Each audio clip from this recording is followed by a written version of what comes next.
He kōpai hou e a huia e kō tui ana I te tangi me te rangi a ngā taonga puoro tawhito o te ao Māori ki te tangi a ngā puoro o te ao hou nei.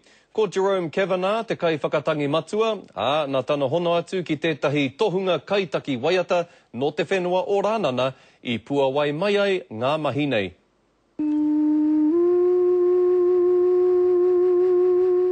Mai te wā e tamariki ana a Jerome Kavanagh I mōhio ia ko te whakatangi puoro Māori tana oranga. I hoa atu, tōku whaia, no Ngāti Porou, tētahi ko wauwau,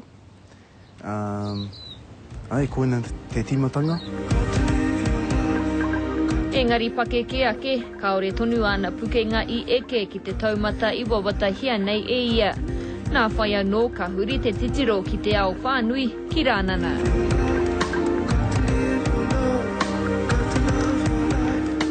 I konei, ka whānau mai ko huia. Ko te tūtakinga a Jerome ki a Ben Mullen te timatanga o te huarahi, e tui nei ngā waiata hou o Rānana ki ngā tangi o ngā taonga puoro Māori. He played me the Putorino, it kind of got my hairs on my back standing up, and I thought, yeah, I've got to do something, got to work with these instruments in some way. So basically I coordinated the whole kind of writing process and recording studio process and putting together a record. Ko te whare taonga o Cuming Southwark I Rānana, tētahi I kaha tautoko I ngā mahi a Jerome Rawa ko Ben. I whakai rātou kia whakatangi hia anō I nei taonga, kua noho moke ki konei mō ngā rautau. If we have these instruments here and they're just sitting here, then they're beautiful, but if they're not played at some point, then they're dead. Kei te wā kāinga Jerome I tēnei wā. Kia ora, everybody. Kia ora!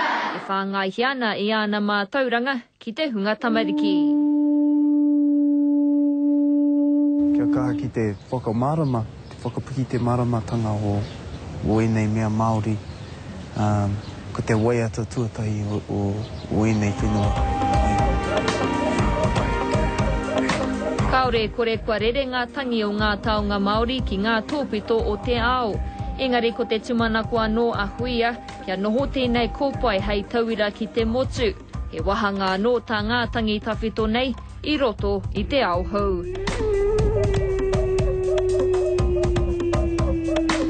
Irina Smith, atu I Rānana, te karere. Tau ke koe Jerome, tau ke hoa.